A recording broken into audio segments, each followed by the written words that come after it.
Welcome back to Liberty Bites on the Think Liberty Network. I'm your host, William Gadsden. You can follow me on Twitter at William_Gadsden and follow Think Liberty on Facebook, Twitter, or whatever your favorite social media outlet is. You can also follow me on Facebook at William Gadsden Political Commentator. So give us a follow and a like for updates on new episodes and more. We also have a Patreon now, so if you'd like to support our work, check it out at patreon.com/thinklibерtypatrons. So everybody's freaking out about the coronavirus, and I get it. It's new, it's scary, and the media is hyping it up 24/7, and that's not helping anything. But as always, there are a lot of different angles to consider with this.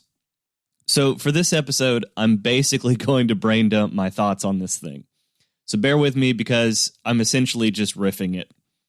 But hopefully this will get you to start thinking about all of the ways that this could affect you and yours and how it could affect the world in general.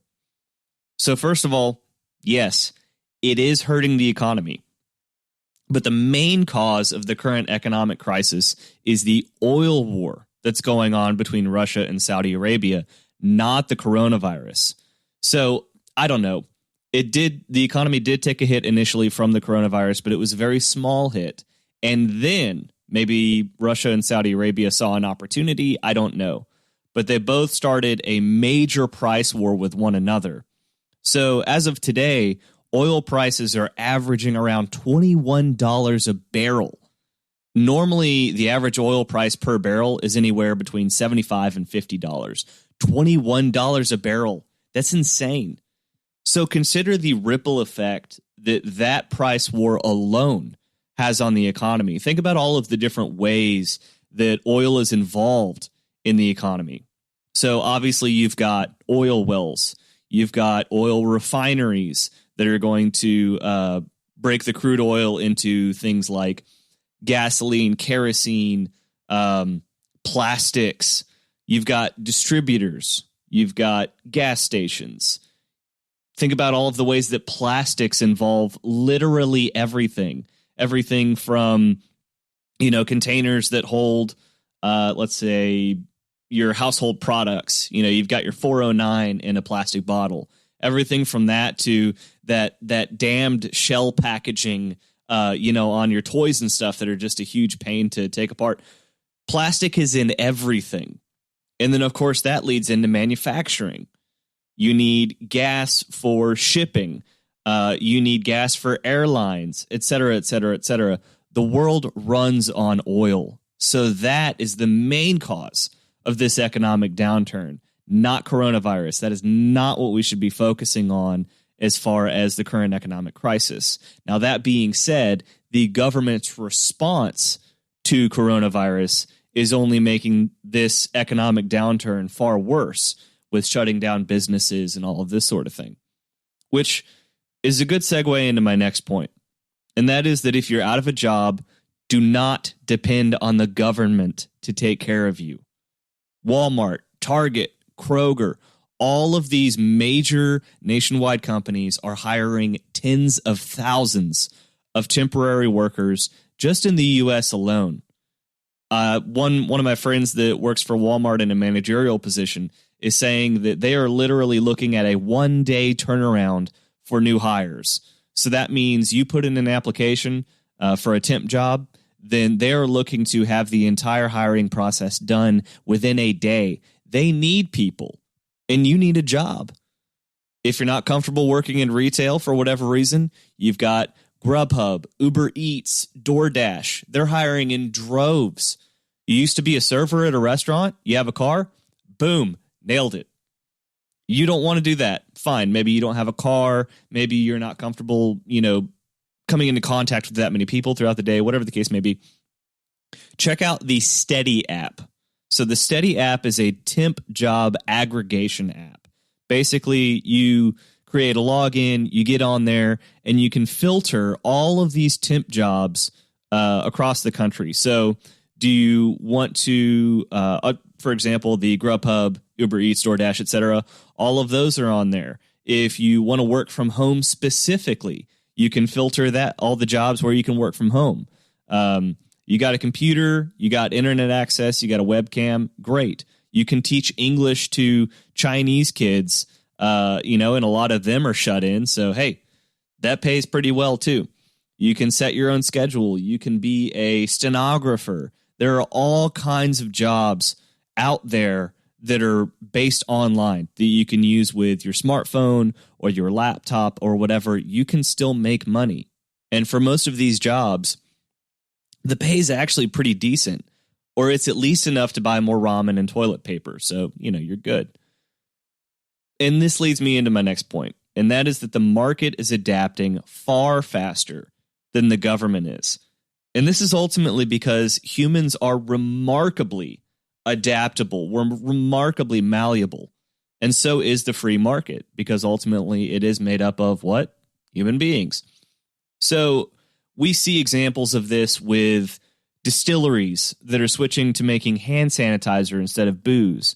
Restaurants are offering curbside service where they didn't offer that before. Charities are reaching out to deliver food and medicine to the elderly and high-risk individuals. Pornhub is sending out masks and offering free premium service while we're all cooped up.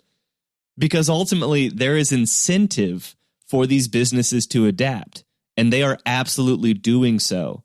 They get to stay in business, they get to make money, and we are served in a more convenient fashion that is able to work around all of the restrictions that are currently in place while all of this is going on. Everybody wins. The next point I want to make is that things are tough right now, but this crisis will not last forever. In fact, the virus is a short-term threat. It is killing people. I'm not one of those people that's going to say that it's not real or it's a big hoax and conspiracy. I'm not saying that. What I'm saying is this thing is going to die out. We are going to adapt and overcome. But the long-term threat, in my opinion, is far more dangerous. And that is what we should be paying attention to. And that long-term threat is all of the power that our government is seizing when they see an opportunity. You remember after 9/11 when they passed the Patriot Act? It's for our safety. It's to address the terrorist threat. It's just until the immediate threat is taken care of. And then we find out that our own government is spying on millions of us, innocent American citizens. Our police forces are being militarized. Habeas corpus is being circumvented. And we're getting molested by a fat guy in a TSA uniform every time we want to fly somewhere. So 2 decades later, and the Patriot Act has not only been renewed time and time again, but expanded. So I ask you, when this current crisis is over, how many other freedoms and liberties that we once enjoyed and took for granted will be gone forever in the name of a temporary crisis? So in this same thread, I want to give a shout out to Representative Thomas Massie of Kentucky, the lone congressperson that demanded that our Constitution and legislative procedures were followed. He demanded that a true vote was held before the biggest spending bill in U.S. history was passed. And is that really so much to ask for? All he wanted was for Congress to follow the rules instead of suspending them in a time of crisis. Because what good are the rules? What good is the Constitution if we throw it out the window whenever we're a little uncomfortable, or more importantly, whenever the government declares that there's an emergency?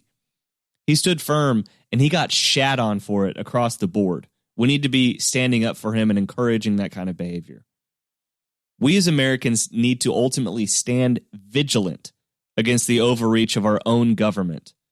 And that means that the second this crisis is over, we need to be demanding that everything that the government has done in the name of our safety be rescinded. We need to demand that that power is handed back to us, the people. But just like the Patriot Act after 9/11, I kind of doubt that's going to happen. Humans being adaptable is a double-edged sword. We adapt to a new normal relatively quickly, even if that new norm is worse than the old. And that is what I am afraid of. We're going to get used to this thing, and we're not going to demand that power is given back to us. We're not going to demand that all of the power that the government is grabbing in the name of this crisis will be given back to us. We'll have the new norm, we'll have the new status quo, and we'll roll with it. I also want us to consider we need to face the fact that this government-mandated cure for this incident may be worse than the disease in terms of comparing the economic cost to the cost of lives. So does this sound harsh, calculated, clinical? Well, of course it does. But we have to understand that there is no perfect solution here. There are only trade-offs.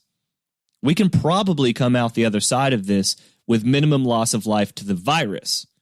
But what about loss of life due to supply lines failing, resources not being allocated properly, logistics at every level failing? We're talking about people losing access to medical care, utilities, etc., without ever coming into contact with an infected person. We're talking about people not having enough money to pay rent, to buy food, to keep the water running. My point is, eventually, a line has to be drawn, and we have to make a choice. Do we save some lives from the virus at the cost of more lives from an economic collapse, or vice versa? I also want y'all to consider the massive paradigm shift globally that we may see coming out the other side of this. There are so many things that could drastically change as a result of this one pandemic. Take, for example, the EU. So the European Union was already on the verge of collapse with this rise of populism across Europe generally, and Brexit in particular, over the last, 4 or 5 years? Many Balkan states have been pushing back against the EU for years as it stands. Look at Poland, the Czech Republic, Hungary, Greece. Now that this pandemic has hit, we even see countries like Germany, that has been the gold standard, the bulwark for the EU for years, shutting its borders down against everyone else. So this pandemic may spell the end for the European Union experiment. It's clear that when push comes to shove, people will return to their home countries and shut the door behind them. And that's not necessarily a good or a bad thing. It's just basic human nature.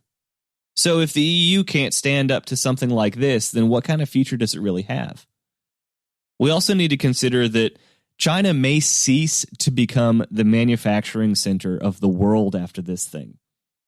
Not only did we see a massive shutdown of manufacturing early on in the crisis in China, with China literally recalling shipping back to their own country and seizing the resources of China-based American companies to take care of their own issues there. But as China is sending masks, test kits, and other equipment to Europe in an attempt to help them solve their issues, they're seeing failure rates of up to 80% for some of this equipment. So how is anyone supposed to trust China after this? How is anyone going to want anything vital manufactured in a country that shuts its borders and recalls shipping as soon as things get out of control? This virus may literally kill globalism. And that's a plot twist that I never saw coming. Another thing on the 2A front is that people are out there buying guns in droves. And a lot of pro-gun control individuals are freaking out now that they finally have to reap what they have sown. And I have no sympathy for them. They see cops no longer enforcing basic law and order like muggings, burglaries, looting, because the cops don't have the manning or resources to handle the normal workload in addition to the current crisis. So now these folks want a gun, and they're seeing just how much of a pain it is to get one. You reap what you have sown. We're also seeing how quick local and state governments are to flex their muscles in a state of emergency. They're shutting down businesses. They're arresting people for having gatherings in their own homes, literally going door to door to see if they are harboring anyone from outside of the state. It seems like I'd watched some movies and read some books about something like that in the 1930s. And they're suspending the sale of firearms, ammunition, and alcohol in some places. You literally have the mayor of Los Angeles threatening to shut down utilities for businesses that aren't going along with what he says. Some are seeing this and are becoming more angry at their government than they are scared about the virus. And that's a good thing. We are seeing clear as day how much power our own governments can and will grab when given the opportunity. So it's time to make sure those power grabs are curtailed in the future. Whew. All right. Like I said, it's a brain dump. I've gone through all my notes. I know this is a lot of information here. It's a lot to think about. But after you listen to this episode, I want you to go talk to your family and your friends about this stuff.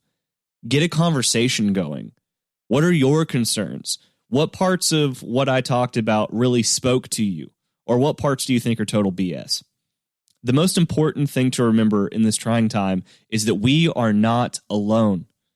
But it isn't us and our government that's together. It's one another. It's individuals.